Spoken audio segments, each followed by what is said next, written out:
Bienvenidos al en vivo de Mateo capítulo 8. Estamos leyendo todo el Evangelio de Mateo. ¿Por qué abrí este espacio? Porque muchas personas que creen en Jesús quieren leer la Biblia, comienzan a leerla la mayoría de veces por los Evangelios y me han dicho que no entienden. ¿Cuál enfoque le estamos dando? Nos estamos enfocando en la figura de Cristo. No solo ver las historias de Jesús, sino quién es Cristo, qué significa que Jesús sea Cristo. Hola, amigue. ¿Todo bien? Este espacio me han pedido que hagamos un poquito más de interacción, que podamos hacer preguntas y respuestas. Entonces, dudas que tengan de Mateo hasta ahora, los que han estado en capítulos o han leído algo, y dudas del capítulo me las van escribiendo. Porque la idea, ¿cuál es? Dar herramientas para los que amamos a Jesús, queremos seguirlo. A veces nos ponemos en el plan de leer la Biblia y no entendemos. Y esto que esos son los evangelios, que en teoría deberían ser un poco menos complicados, ¿sí o no? Entonces, bueno. Resumen, Jesús aparece en escena y esto de los primeros capítulos, los que estuvieron en esos en vivos, son muy importantes con este capítulo. Porque lo que Mateo como autor nos hace es que nos pregunta de manera muy artística quién es Jesús. Para el Padre, cuando Él se bautiza en el río, es mi Hijo amado. Para los que están, para el enemigo que lo tiene enfrentado en el monte, en el desierto, le hace dudar, le pregunta si eres hijo de Dios, haz esto y lo otro. Los apóstoles no saben quién es. Las personas en Mateo tienen diferentes opiniones de quién es Jesús. Y el autor quiere que nosotros nos preguntemos quién es Jesús para nosotros. Para los magos, los reyes magos o los sabios, era el Dios que había que venir a adorar desde tierras lejanas. Entonces, cada una de las personas que aparece en Mateo tiene una interacción con Jesús y este capítulo es muy importante que volvamos a tener eso en la cabeza. ¿Qué sucede? Entró la parte del Sermón del Monte y una de las figuras que les he venido compartiendo, con las cuales Mateo asume que nosotros comparamos a Jesús con Moisés. ¿Se acuerdan que Moisés cuando fue pequeñito lo querían matar? Querían matar a los niños de 2 años, igual que con Jesús hizo Herodes. ¿Se acuerdan que él fue puesto en las aguas para sobrevivir? Jesús fue a Egipto para sobrevivir de este asesinato, en cambio Moisés estaba en Egipto. Y cuando comenzamos a hacer estas comparaciones, el autor asume, eso es una de las maneras que escriben ellos los evangelios, que constantemente vamos a comparar las historias de Jesús con Moisés, porque Moisés es una figura de alguien que viene a liberar. Entonces, Mateo capítulo 8, tenemos que comparar a Moisés subiendo al monte a dar los 10 mandamientos y a Jesús subiendo al monte, por eso se llama Sermón del Monte, y dando el Sermón del Monte, o sea, explicando cuáles son o cómo son las maneras de reinar o de gobernar en el reino de los cielos. Alguna persona me preguntaba en unos en vivos hace un tiempo, y en una clase de Biblia, ¿cómo podemos creer que el reino de los cielos se ha acercado si vemos tanta pobreza, si vemos tanta injusticia, si vemos tantas cosas que no pareciera? Porque creemos que el reino de los cielos es que Dios viene y comienza a obrar de manera, digamos, unilateral. El reino de los cielos son las palabras de Jesús actuadas por medio de sus seguidores. O sea que nosotros somos responsables como cuerpo de Cristo en hacer que las personas vean la luz y la sal del mundo. O sea que nosotros, todo lo que vimos en Mateo 5, 6 y 7 es nuestra manera de ejercer el reinado. Ahora Jesús, de aquí en adelante, porque esta es la parte más grande de teoría, comienza a vivirla. Hola tío. Comienza a vivir y a poner en práctica cómo es esto del reino de los cielos. Entonces, Moisés sube al monte y da los 10 mandamientos. Jesús sube al monte y da el sermón del monte. Y al final dice: todo el que escucha mis palabras y las pone a funcionar, las hace, lo compararé como un hombre que construye su casa sobre la roca. Y todo el que no escucha mis palabras y no las pone en práctica, entonces es una persona que construye su casa sobre la arena. O sea que siempre se va a tratar de lo que hagamos, de lo que se vea en nosotros, de nuestras prácticas, como decía en Mateo 7, Mateo 6, no para que nos vean, pero siempre se va a tratar de que vean en nosotros las obras del reino. No es casualidad que Jesús, y aquí vamos a comenzar a leer, lo primero que hace, o lo primero que Mateo narra de Jesús, es Jesús sanando enfermos. Entonces, venimos comparando a Jesús con Moisés. Sé que lo estoy repitiendo, pero es súper importante. Jesús, Mateo lo compara con Moisés. Es un liberador, subió al monte después de estar en el desierto 40 días, como estuvo 40 años Moisés en el desierto, dio las ordenanzas, bajó del monte. ¿Y qué sucede ahora? Mateo capítulo 8, versículo 1. Recuerden, si tienen preguntas, me las van escribiendo ahí. Cuando descendió Jesús del monte, ven que aquí lo especifica, le seguía mucha gente. Aparentemente les impactó su enseñanza. Y he aquí vino un leproso y se postró ante él diciendo, si quieres, Señor, si quieres, puedes limpiarme. Jesús extendió la mano y le tocó diciendo, quiero, sé limpio. Y al instante su lepra desapareció. Entonces Jesús le dijo, mira, no le digas a nadie, sino ve, muéstrate al sacerdote y presenta la ofrenda que ordenó Moisés a testimonio a ellos. Entonces, muy importante. Alguien podría decir, bueno, Mateo simplemente nos está contando los milagros de Jesús. En parte sí, pero cada cosa que esos escritores, guiados por el Espíritu Santo, hicieron, está diseñada y cada cosa tiene un orden. Por supuesto que una de las cosas que nos está mostrando es, esta es una de las maneras de establecer el reino de los cielos. Más allá del milagro, que por supuesto los milagros llaman mucho la atención, es la compasión de Jesús acercándose y tocando a un leproso, que esas personas no podían ni siquiera estar cerca de los demás habitantes, ni mucho menos tocarlos, porque la mayoría sabrán que en esa época la lepra era una enfermedad incurable. Ahora, note, no sé cómo dice su versión, si me pueden escribir ahí, note que el lenguaje no es estaba enfermo, cúrame, sino dice que un leproso le dijo, puedes limpiarme. Como curiosa esa palabra, ¿no? Y Jesús no le dice, sí, te voy a sanar, le dijo, sí, sé limpio. ¿Por qué? ¿Por qué utiliza ese lenguaje? No sé cómo dicen sus versiones. Es muy interesante. Alguien pensaría, ¿será que estaba sucio, con tierra del desierto? ¿Será que por ser leproso no tenía cómo bañarse, no tenía acceso, como algunos habitantes en la calle, a higiene? ¿Será eso? Entonces, cuando comenzamos a estudiar el Antiguo Testamento, y por eso es tan importante estos espacios de estudio, los autores del Antiguo Testamento asumen que sabemos ciertas cosas. Lo interesante es que el concepto bíblico de pureza y de estar impuro está relacionado con la santidad. Nosotros solemos creer que santidad es portarse bien. Si quieres puede limpiarme, dice tu versión, igualito. Si quieres puede limpiarme, muy bien, Elisandra. La mía dice igual. Y él le dice, sé limpio, sé limpio. No le dijo, te sané. Uno se imaginaría, ¿no? Si de pronto yo tengo una enfermedad y me encuentro a Jesús en esa época, en mi mente sería como, Señor, tengo esta enfermedad, cúrame. ¿Por qué le dice eso? Entonces, libros que son muy hermosos y muy poco populares, uno de ellos es el Levítico, está en todo el centro de los 5 primeros libros de la Biblia. En todo el centro de los 5 primeros está Levítico, el tercer libro, el Antiguo Testamento, en nuestra Biblia, lo que llamamos Antiguo Testamento, comienza a hacer una distinción, y números también, acerca de qué es lo puro y qué es lo impuro. Y cuando algo está impuro, las instrucciones siempre son que salga del campamento y no tiene acceso a toda la vida del campamento, ni mucho menos a los rituales, por ejemplo, que son frente al templo para perdón de pecados.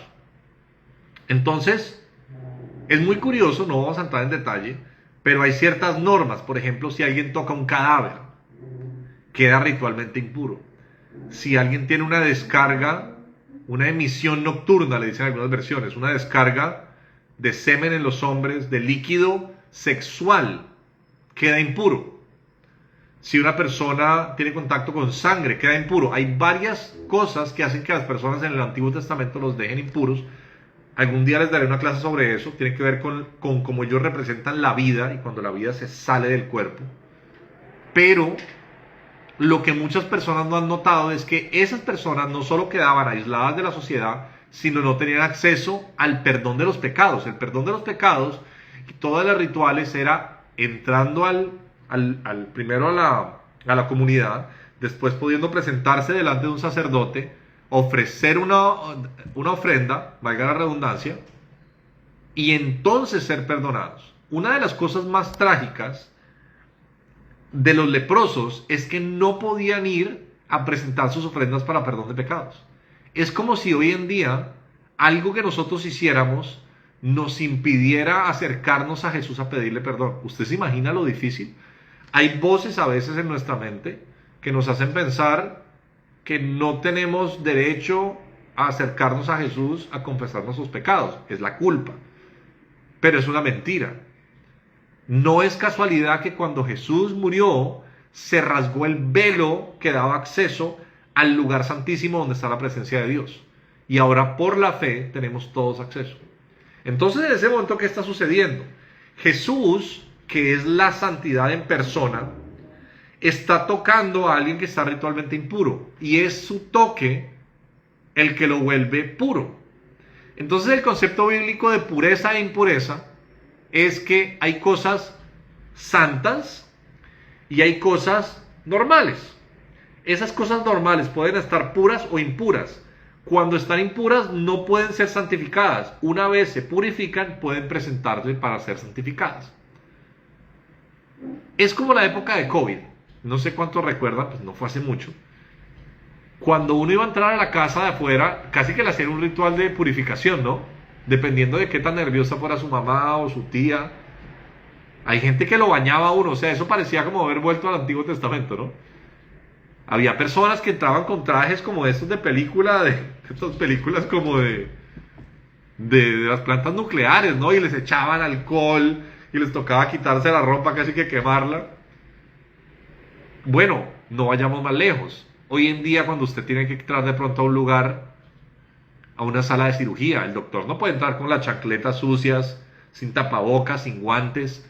Hay un proceso de purificación. Entonces, si yo vengo de la calle y pisé popó de perro, y pisé un mango viejo, y tengo moscas, y cogí billetes, y yo soy un cirujano, y de repente voy a entrar a un lugar a donde una persona se está debatiendo entre la vida y la muerte, yo no puedo entrar así.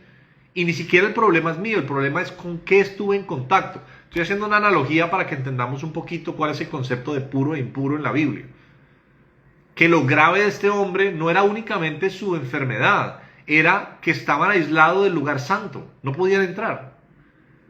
Por eso le dice, no es casualidad, le dice, ve al templo, preséntate, ya puedes entrar al templo. ¡Qué espectáculo! Presenta tu ofrenda porque fuiste sanado y de aquí en adelante puedes tener acceso a perdón de los pecados. Por eso también, permítame la tangente y ahora vuelvo a la historia de Jesús. Juan, en primera de Juan, dice que si nosotros reconocemos o confesamos nuestros pecados, Él es fiel y justo para limpiarnos. Mira el lenguaje, es un lenguaje sacerdotal. Es un lenguaje en el cual entiende que lo que Jesús hace por nosotros es acercarnos a la presencia del Padre.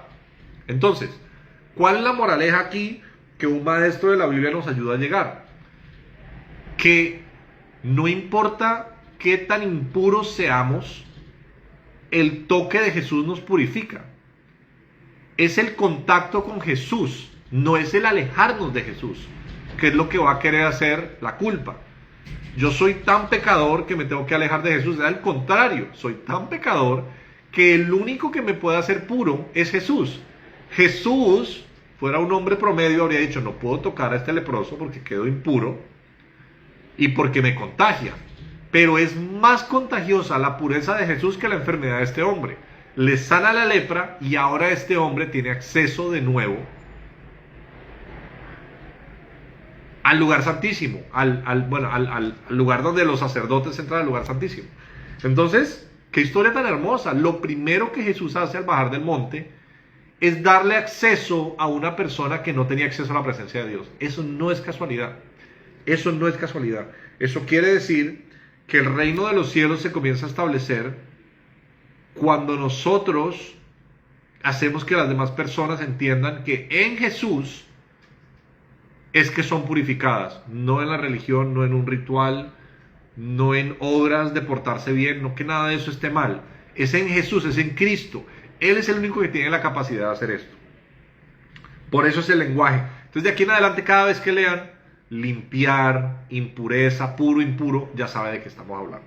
Ahora continúa. Entrando Jesús en Capernaum, note que Juan editó, puso historias. Él pudo haber puesto otra cosa, pudo habernos contado qué pasó después de esta historia. pero nos va contando historias de sanidad. ¿Por qué?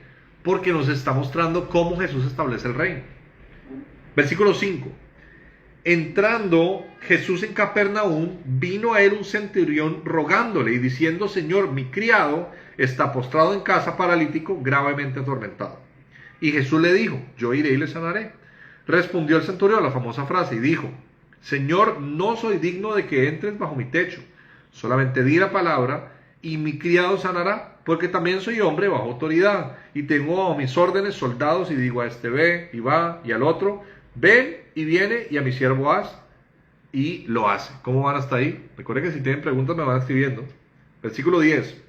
Al oírlo Jesús se maravilló y dijo a los que le seguían: de cierto os digo que ni aún en Israel he hallado tanta fe. Y os digo que vendrán muchos del oriente, del occidente, y se sentarán con Abraham, Isaac y Jacob en el reino de los cielos. Mas los hijos del reino serán echados a las tinieblas de afuera, allí será el lloro y el crujir de dientes. Entonces Jesús le dijo al centurión: ve, y como creíste, te sea hecho. Y su criado fue sanado en aquella misma hora. Entonces, primero es una persona que no tiene acceso a la ciudad y a los sacerdotes, al sistema religioso. Ahora es una persona que ni siquiera es del pueblo de Israel, o sea que en la creencia judía no tiene el apellido, no tiene acceso, que esta fue la pelea de Pablo con la mayoría de sus iglesias, no tiene acceso al Dios de Abraham porque no es hijo de Abraham por sangre, pero es la fe, y esta es la tesis de Pablo, decía: es que es por fe, no es por linaje, no es por sangre. Entonces fíjese, es interesante cuando estudiamos los evangelios, la mayoría de veces que Jesús dice que se sorprendió de algo fue o por mucha fe o por poca fe. Y muchos de los ejemplos de personas que sorprenden a Jesús con su mucha fe son no judíos. Por eso dice: los hijos del reino van a ser echados a las tinieblas. Y recuerde sacarnos este concepto absoluto del infierno o del cielo. No quiero decir que no haya parte de eso ahí incluido. Si tiene dudas, vuelva al capítulo, a la clase en la cual expliqué qué significa infierno, cuando Jesús dice Gehenna, es un lugar físico. No quiere decir que no pueda hacer una alusión a lo que va a pasar después de que muramos. Lo que quiero decir es que aquí Jesús está hablando de grupos de personas que aparentemente en el reino, mire lo que dice: vendrán muchos del oriente y del occidente y se sentarán con Abraham, Isaac y Jacob, o sea, los gentiles. Acá está dando una predicción que, aunque Jesús se enfocó en los judíos al comienzo, era porque un judío, un hijo de Abraham, tenía que cumplir el pacto. Y en los 12 estaban representadas las 12 tribus, pero siempre el plan de Dios ha sido sanar, purificar y acercar a la presencia de Dios todas las naciones. Muchísimo podríamos decir esto. Generalmente esta enseñanza se enfoca, los que leemos esta fracción, en la fe del centurión, por supuesto, en la autoridad de Jesús, en cómo Jesús estaba dispuesto y esta persona dijo: es que ni siquiera tienes que ir. Y esto me confronta, ¿no? Porque a veces uno quisiera ver, ¿no?, más evidencias del poder de Dios. Qué lindo tener una fe que diga: mira, es que tú tienes la autoridad, solamente di la palabra. Pero como me estoy enfocando en la persona de Cristo, Mateo acá lo que nos está diciendo es que Cristo es una figura que viene a traer salvación a todas las naciones. Que esto no es para esta denominación, o que esto no es para este grupo de personas, los elegidos, no. Es para los que tengamos fe en Cristo. Eso es muy importante de este pasaje. ¿Vamos bien hasta ahí? Recuerden que si tienen preguntas me escriben, o al final hacemos una especie de preguntas y respuestas. Versículo 14. Ahora va a sanar a la suegra de Pedro. Entonces por lo menos sabemos que por lo menos uno de los apóstoles, es muy posible que varios, o todos, estaba casado. Vino Jesús a casa de Pedro y vio a la suegra de este postrada en cama con fiebre. Tocó su mano y la fiebre la dejó, y ella se levantó y le servía. Y cuando llegó la noche trajeron a él muchos endemoniados, y con la palabra echó fuera a los demonios, y sanó a todos los enfermos, para que se cumpliese lo dicho por el profeta Isaías, cuando dijo: Él mismo tomó nuestras enfermedades y llevó nuestras dolencias. Entonces es curioso, porque es como una recopilación de un leproso, que es una enfermedad gravísima, incurable, una recopilación de un gentil que además ni siquiera necesita estar en el lugar aparentemente de Jesús, solo con su palabra, y aprovecha a Jesús para dar como una pista de el reino de los cielos va a incluir a muchos de diferentes naciones, y eso está lleno los profetas de eso. Y ahora una fiebre, que no es algo tan grave, ¿no? Con la suegra de Pedro. Y más allá de que, por supuesto, una de las señales del reino de los cielos es cuando yo oro por alguien y esa persona se sana, es dar a entender quién es esta persona, que las enfermedades se van, que habla una palabra y alguien se sana a distancia, porque el primero y el tercero los tocó, pero esta persona aparentemente simplemente lo dijo. Y acá, para los que no han escuchado esta parte, cuando dice que el profeta Isaías ya había profetizado esto, no es que Isaías tuvo como una película en su cabeza. La gran mayoría de las veces las profecías son textos que hablan sobre cosas que están sucediendo en el momento o sobre cosas que van a suceder, y los profetas entienden que eso estaba apuntando a una figura que reconocen como el Cristo, que Jesús por eso viene a cumplir lo que estas predicciones decían, una persona que venía a sufrir para bendecir a otros. Es uno de los rasgos más importantes de qué significa que Jesús sea el Cristo. Ahora, ¿qué implicaciones tiene eso para mí como cristiano si yo soy parte del cuerpo de Cristo? Esa es una pregunta muy importante. Entonces, vamos bien hasta ahí. Jesús ha hecho 3 espacios de sanidad. Ahora viene lo que pareciera un cambio de tema, pero no lo es. Fíjense que eso es muy importante, el versículo 18. Viéndose Jesús rodeado de mucha gente, mandó pasar al otro lado. Claro, comenzó a sanar enfermos, se llegó todo el mundo a la puerta y dice, pásenme al otro lado. Vino un escriba y le dijo, maestro, te seguiré a donde quiera que vayas. Jesús le dijo, las zorras tienen guaridas y las aves del cielo nidos, mas el Hijo del Hombre no tiene donde recostar la cabeza. Otro de sus discípulos le dijo, Señor, permíteme que vaya primero y entierre a mi padre. Jesús le dijo, sígueme, deja que los muertos entierren a sus muertos. Ok, entonces pareciera que esta historia está como sacada de contexto, como un pedacito raro, porque Jesús tiene algo muy curioso y es como un cuentero. No digo esto de ninguna manera para ser irrespetuosa, me encantan los cuenteros. Muchas veces a Jesús le preguntaban cosas y la respuesta no era la respuesta, era una pequeña historia. ¿No? Jesús, ¿y por qué pasó tal cosa? Un padre tenía 2 hijos. Jesús, ¿por qué pasó otra cosa? Un hombre fue a sembrar una semilla. Y Jesús constantemente contaba como con acertijos, ¿no? Como que dejaba a las personas con ganas de meditar qué era lo que había dicho. Cuando le dice a esta persona que quiere enterrar a su padre y después seguirlo, no está siendo despectivo, que fíjese que podría parecer despectivo, ¿no? Deja que los muertos entierren a sus muertos. ¿De qué está hablando? Y ahí más arriba le dice al otro que quiere seguirlo, dice, mira, si tú me quieres seguir, yo no tengo dónde dormir. Y esto es muy importante, ¿sabes? Hoy en día que se ha popularizado tanto lo que llaman el Evangelio de la Prosperidad. Y tantas personas con deseo de seguir a Dios, pero por supuesto deseo de prosperar económicamente, lo cual es muy humano. ¿Cuántos de nosotros, pues todos queremos vivir bien? Y la importancia de estos espacios, ¿sabes? De verdad poder aprender a leer la Biblia bien. Que no me estén vendiendo nada equivocado, que no me saquen de contexto esa frase que dice que Jesús se hizo pobre para hacerme rico. Que yo pueda entender que lo más grande que tengo en Cristo es a Él y su presencia y su paz. Que por supuesto Dios está interesado en que vivamos y tengamos comida, techo, ropa, por supuesto. Pero no hay fórmulas mágicas para volverse millonario como con acertijos y con prácticas espirituales. Eso es codicia. Y de hecho los 10 mandamientos nos prohíben tener codicia, o nos alerta en contra de la codicia. Entonces, Jesús no era millonario. Yo he escuchado y me enseñaron mal también muchas veces que Jesús era millonario, que tenía un montón de ropa, que por eso los soldados se pelearon sus ropas, porque eran unas ropas carísimas. Aquí está diciendo, Jesús ni siquiera tenía propiedades.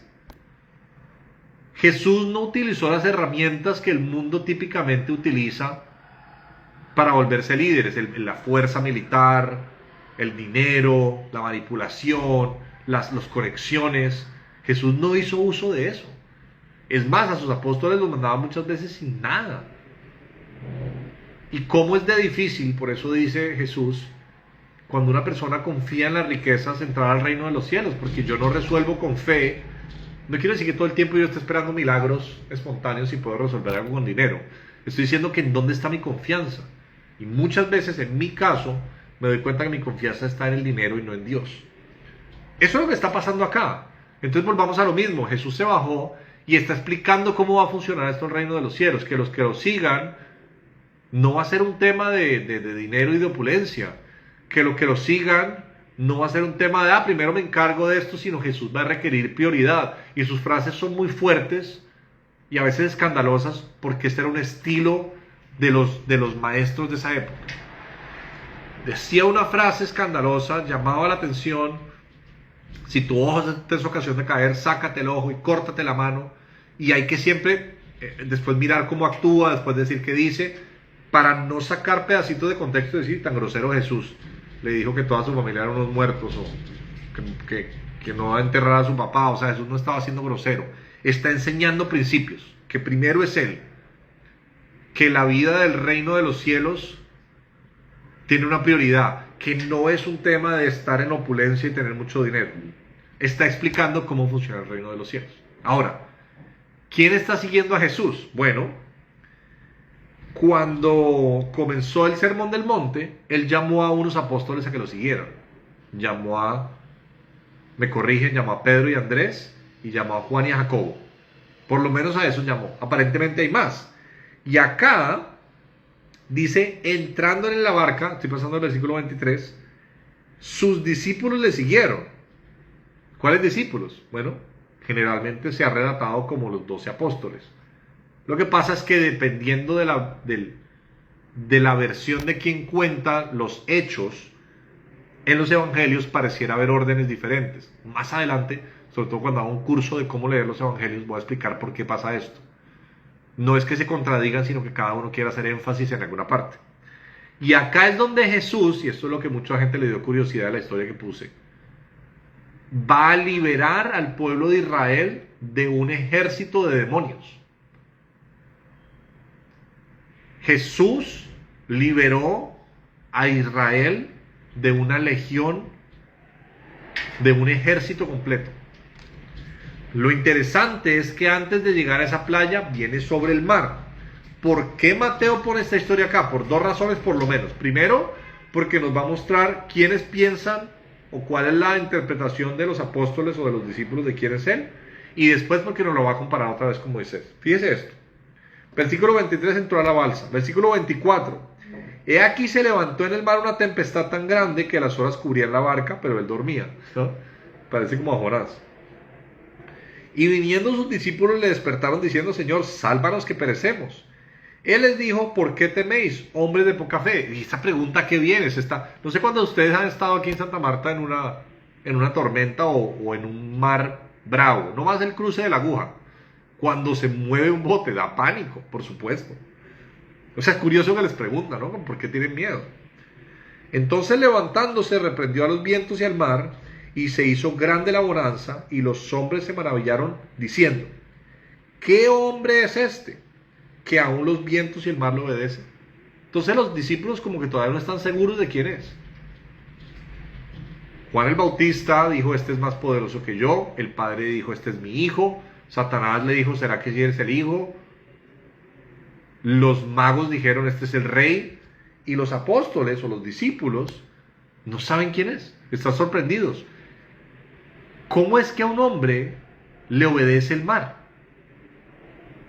¿Qué sucedió con Moisés? ¿Qué sucedió con Moisés? Éxodo 14. Ahora, versículo 28. Cuando llegó a la otra orilla, eso es un lago muy grande que hay ahí, a la tierra de los Gadarenos, vinieron a su encuentro 2 endemoniados que salían de los sepulcros, feroces en gran manera, tanto que nadie podía pasar por aquel camino. Versículo 29. Y clamaron diciendo, ¿qué tienes contra nosotros, Jesús, Hijo de Dios? ¿Sí ven? Mateo constantemente quiere mostrarnos la opinión de cada una de las personas. Otra vez, los apóstoles no saben quién es. El Padre dice que es su hijo. Satanás duda que es el hijo, o lo quiere hacer dudar. Los magos dicen que es un rey y los demonios dicen que es el Hijo de Dios. Es chistoso que los demonios la tienen clara, unos magos paganos la tienen clara y los discípulos todavía no saben quién es. ¿No? Eso tiene como su humor aquí de fondo. Entonces dice, ¿has venido acá para atormentarnos antes de tiempo? Estaba cerca, paciendo lejos de ellos, un hato de muchos cerdos, y los demonios le rogaron diciendo, si nos echas fuera, permítenos ir a aquel hato de cerdos. Él les dijo, id. Y ellos salieron y se fueron a aquel hato de cerdos, y he aquí que todo el hato de cerdos se precipitó en el mar por un despeñadero y perecieron en las aguas. Y los que apacentaban huyeron y viniendo a la ciudad contaron todas las cosas y lo que había pasado con los endemoniados. Y toda la ciudad salió al encuentro de Jesús, y cuando le vieron, le rogaron que se fuera de sus entornos. Ahora, si ustedes se fijan, esta misma historia, por ejemplo, dejen el dedo ahí rapidito. Esa misma historia está en Marcos 5. Marcos y Mateo son muy parecidos en las historias y en muchos de los órdenes. Va a ir a Marcos 5 rapidito. No más que dice el título, el endemoniado gadareno. No dice los, ojo, que la Biblia no oculta esto. Según Mateo son 2 y según Marcos es 1. Ahora, como les digo, tengo pendiente una clase completa, los que la quieran tomar, voy a ver si la hago por aquí o en otro formato, de cómo leer los evangelios. Lo interesante es que no solamente acá dice que es 1, sino si usted va al versículo, capítulo 5, versículo 8, le decía, sal de este hombre espíritu inmundo. Y le preguntó, versículo 9, ¿cómo te llamas? Y respondió diciendo, Legión me llamo, porque somos muchos. ¿Por qué nos está contando esto Marcos? ¿Por qué nos interesa saber que Jesús le preguntó el nombre a un demonio y este le dijo que era una legión? Ahora, los cristianos, porque somos muy chistosos, creemos que la Biblia es como una especie de diccionario teológico. Y los que han estado en algún tipo de liberación, que sí suceden, a veces son cosas fingidas, pero a veces sí hay personas que están bajo la opresión de algún espíritu, y nosotros en el nombre de Jesús, que es su naturaleza más que decir el nombre, tenemos la autoridad por la fe de liberar a esta persona. Entonces, seguramente usted alguna vez, dependiendo de qué tanto tiempo lleve en lo que nosotros nos inventamos como la religión cristiana, ha escuchado a alguien. Yo he visto personas entrevistar al demonio. ¿Cómo te llamas? Pues como Jesús le preguntó el nombre, entonces hacemos eso. Nos sacamos como un cuestionario: nombre, apellido, ¿verdad? Estado civil, RH. Y Dios en su misericordia nos usa. Pero esa historia de Jesús preguntándole el nombre al demonio no está ahí para que nosotros, cuando queramos orar por alguien que tenga opresión, le preguntemos el nombre al demonio. Esa historia está ahí para que nosotros sigamos comparando a Jesús con Moisés. Ojo a esto. Los autores de la Biblia asumen que nosotros sabemos esto, y como esta literatura de meditación, así funciona una cosa en la Biblia que se llama diseño literario. Imaginémonos que son los 12 apóstoles. Los 12 apóstoles son 12 porque cada uno representa una de las tribus de Israel. O sea que está Israel al borde del mar, o al borde de un lago, un cuerpo grande de agua. Y está el liberador con ellos. Entonces, acá está el mar, o un cuerpo de agua, está Israel y está el liberador. ¿Y acá qué hay? Una legión. ¿A qué nos recuerda eso? Dígame alguien ahí en los comentarios a qué les recuerda eso. Es que ni siquiera hay que tener mucho conocimiento bíblico. ¿En qué otra historia de la Biblia está agua, Israel, un liberador y un ejército? ¿En qué otra historia de la Biblia? Cada rato sacan películas. En Éxodo.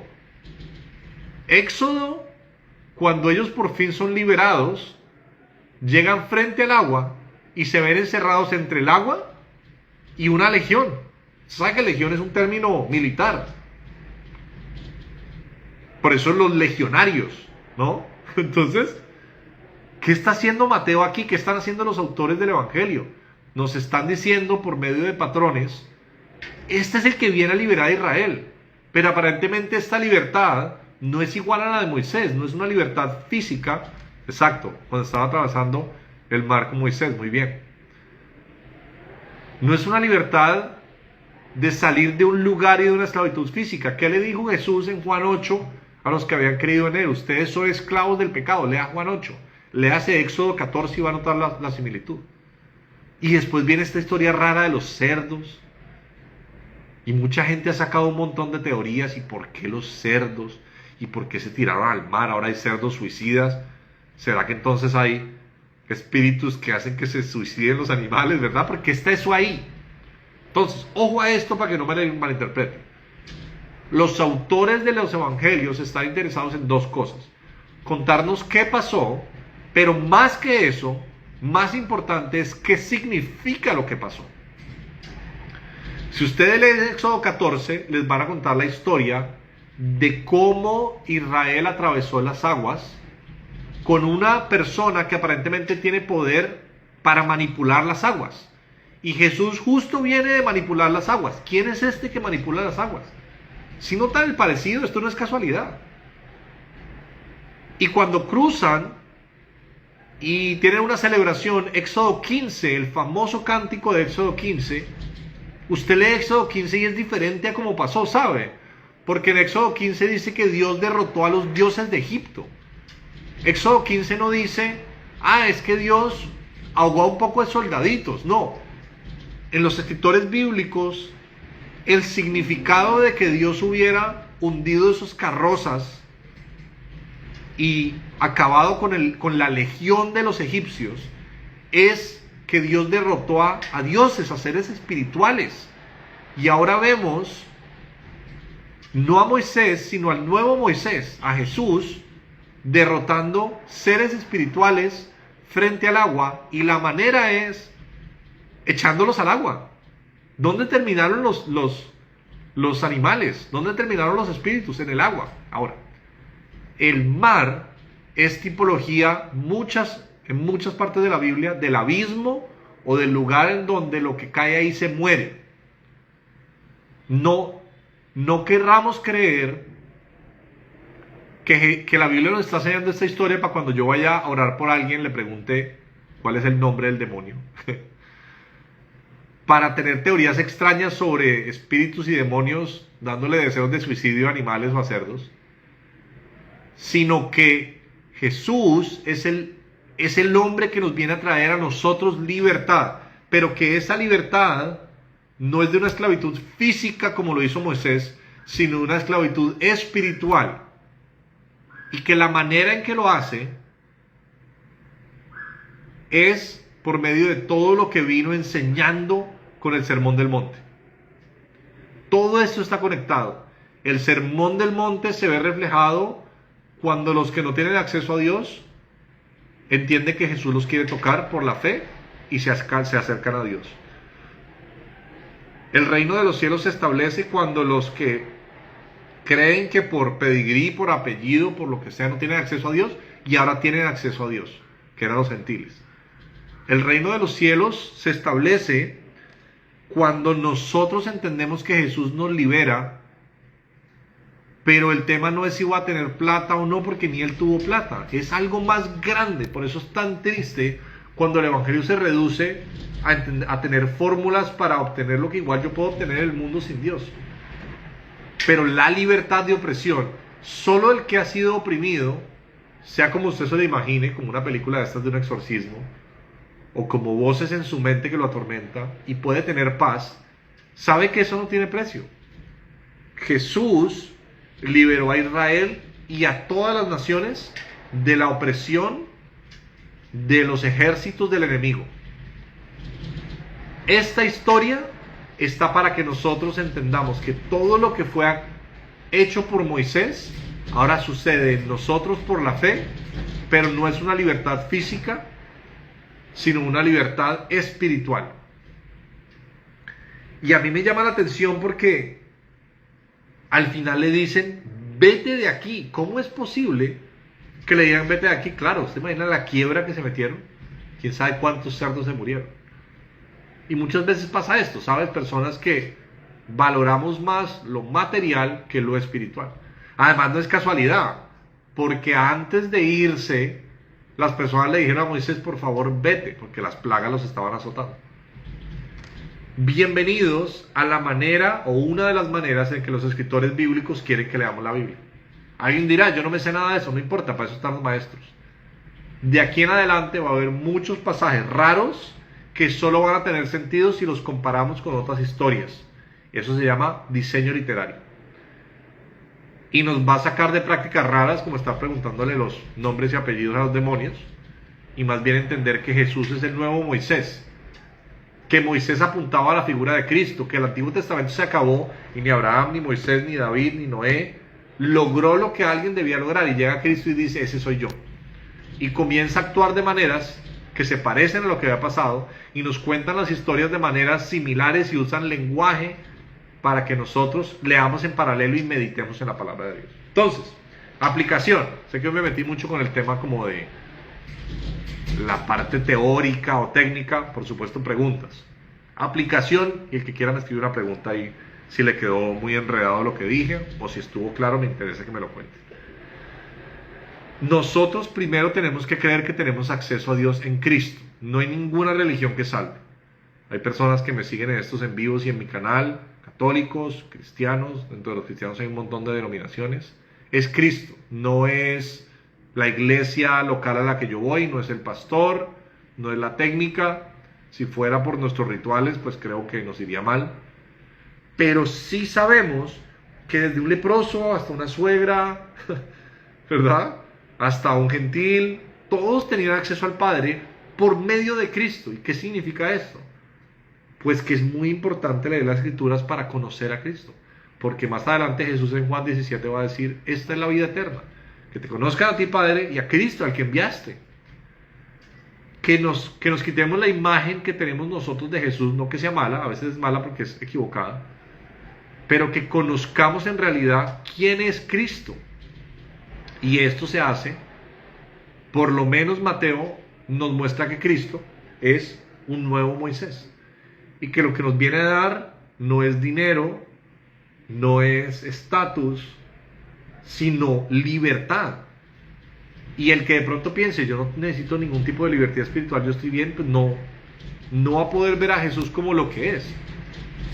Y por eso es tan delicado, y por eso quiero que tengan herramientas. Cuando lleguen a una iglesia y le estén diciendo, pacte aquí, dé dinero para que Dios lo prospere, va a decir, no, un momentico, es que yo no es lo que estoy buscando. Que yo puedo vivir bien, sí, por supuesto. Que si tiene deseos de prosperar, pues hasta cierto punto cada uno me dirá cuánto de eso es codicia y cuánto no. Pero no es la función de Cristo. La función de Cristo es liberarnos de lo que el Antiguo Testamento llama dioses, de lo que el Nuevo Testamento puede llamar demonios. Ahora una pregunta, he estado estudiando sobre Cristo y al parecer ya había venido a la tierra, por así decirlo, y de hecho los estudios dicen que el varón que luchó con Jacob fue Jesús. Ah, ok, sí, eso le llaman, no, se me olvidó el nombre. Hay una de las teorías del Antiguo Testamento, y es que varios de estos encuentros que tienen algunas de estas personas con una figura humana era Jesús. Es posible. Lo que pasa es que Cristo es eterno, ¿no? La figura de Cristo, a mí lo que me interesa que aprendamos de la figura de Cristo es cuáles son sus características. Más allá de si fue Jesús contra el que peleó, o era Dios, el ángel de Jehová, o era un ángel, ¿cómo funciona esto? Aparentemente sí peleó con Dios, y Jesús es Dios. Es un misterio. Pero el punto es ¿qué significa que yo diga que Jesús es Cristo? Bueno, hoy aprendimos que Cristo es alguien que sana y purifica a las personas que se sienten impuras. Porque aquí era una enfermedad. ¿Cuántos de nosotros nos hemos sentido sucios por la culpa cuando pecamos? Que es la parte de Dios que se nos manifiesta a nosotros, ¿sí? Sí, claro, sí. Eso está bueno. Jesús dijo, yo vine a mostrarles al Padre. Por eso es tan importante leer la Biblia, ¿sabes? Estudiarla, porque a veces uno lee el Antiguo Testamento y parece como que Dios tuviera un martillo en la mano, ¿no? Hay muchos pasajes de mucha misericordia, pero a veces cuando Dios baja el martillo, baja el martillo. Y Jesús tal vez en nuestra mente lo tenemos como más tranquilo, más chévere, aunque se van a dar cuenta que Jesús tiene también sus momentos raros. Pero cuando Jesús dice, el que me ha visto al Padre, dice uno, ¿será que yo no entendí bien el Antiguo Testamento? Que podamos leer la Biblia igual que Jesús, que leamos el Antiguo Testamento y digamos, ok, es que Jesús me vino a mostrar cómo era el Padre.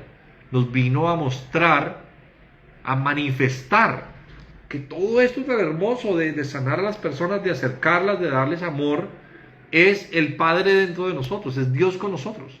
Emmanuel, Dios con nosotros. Entonces, aplicación.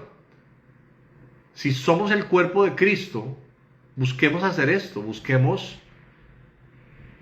Hay muchas personas esclavizadas a pensamientos, a malos hábitos. Hay personas esclavizadas a malas conductas. Y si nosotros tenemos misericordia, nos podemos acercar a ellos, podemos darles de este reino de los cielos. Con amor, con misericordia, sacándonos primero nuestra viga y decir, mira, yo también pasé por esto, déjame ayudarte. En el área que hemos sufrido, ¿sabes? A nosotros no nos gusta sufrir, pero cuando hemos sufrido algo, podemos ayudar a la gente, vamos a empatizar más. Ser la sal y la luz del mundo. No literalmente siempre va a tener que ser orar por alguien que se esté manifestando como algo demoníaco en él. Puede ser orar por alguien que esté triste, escuchar a alguien. Yo creo que establecer el reino de los cielos es mucho más práctico y sencillo de lo que hemos aprendido. Y que creo que por la fe, si nosotros, una persona en nuestra vida, comenzando por nuestra pareja, nuestra familia, si no están casados sus padres, si tienen hijos sus hijos, manifestar el reino de los cielos con ellos. Eso es lo que Dios nos llama a hacer. Entonces, a mí me sorprende esto. Jesús liberó a Israel de un ejército de demonios. Y de aquí en adelante, el enfrentamiento de Jesús con el Sanedrín judío, con el sumo sacerdote, es muy parecido al enfrentamiento de Moisés con Faraón y sus magos. O sea, los autores del Evangelio comparan a la mayoría, porque no todos, de los fariseos y los sacerdotes con los magos de Faraón. Ahí se los dejo. Próxima semana vamos a leer Jesús 9 y vamos a seguir en este orden. Déjenme preguntas ahí, escríbanme, todo esto va a quedar en YouTube. Sigamos estudiando juntos. Les mando un saludo muy grande a todos y quiero terminar orando. Padre, gracias por tu palabra, gracias porque hay un grupo de personas que queremos estudiar la Biblia, que queremos estar juntos, que queremos aprender, no solo teoría, sino pensar cómo yo puedo comenzar uno a uno, en mi casa. Ok, yo voy a establecer el reino de los cielos. De pronto hoy hubo una voz de culpa que me hacía querer alejarme de ti. Al contrario, tú quieres hacerme limpio y yo por la fe tengo acceso a ti. Confieso mis pecados, cualquier cosa que me esté de pronto causando culpa, confieso eso, me arrepiento, ayúdame a cambiar, Señor, y ahora comienzo a ser sanado. Y puedo comenzar paso a paso, no tengo que ser un predicador, no tengo que ser un evangelista, en mi casa, sirviendo a mi familia, siendo de bendición para los que me rodean, a ser sal y luz del mundo. Amén. Bueno, muchachos, Dios los bendiga. Gracias por sus comentarios, por sus preguntas. Erika, Del Mar, María. Angie, gracias por participar. Joto, un saludo grande. Merce, Alessandra, por ahí vi a mi suegra, voy a saludarla. Elisandra, gracias por participar. Escríbenme sus preguntas la otra semana. Erwin, saludo grande. Vamos con Mateo 9. Espero que les esté gustando esto. Díganme qué más les gustaría aprender. Yo me voy a dedicar a estudiar la Biblia parte por parte. María del Mar, un abrazo grande. Sandrita, Josué. Pero lo que más quiero es dar herramientas para que los creyentes leamos la Biblia. Más adelante, cuando terminemos, a los que viven en Santa Marta, armamos un grupo en persona, díganme si les interesaría, y nos reunimos a leer la Biblia juntos, en persona. Ahí saludando a mi suegrita. Bueno, Dios los bendiga, muchachos. Estamos en contacto, nos vemos en una semana. Y para los que me han preguntado, pasado mañana es el lanzamiento del libro. Los que están acá en Santa Marta, la entrada es libre. Escríbanme porque los cupos son limitados, pues ahora un montón de gente quiere ir y no sé cuántos van a ir. 7 de la noche, auditorio de la mega biblioteca, súper invitados todos. No es un evento tanto religioso, es como un lanzamiento de un libro. Es de mi testimonio, espero que les guste, es gratis, no necesitan pagar, pero sí me interesa que reserven su cupo, porque mucha gente me contó que va a ir. Jennifer, abrazo grande, saludos a todos. Chao, muchachos.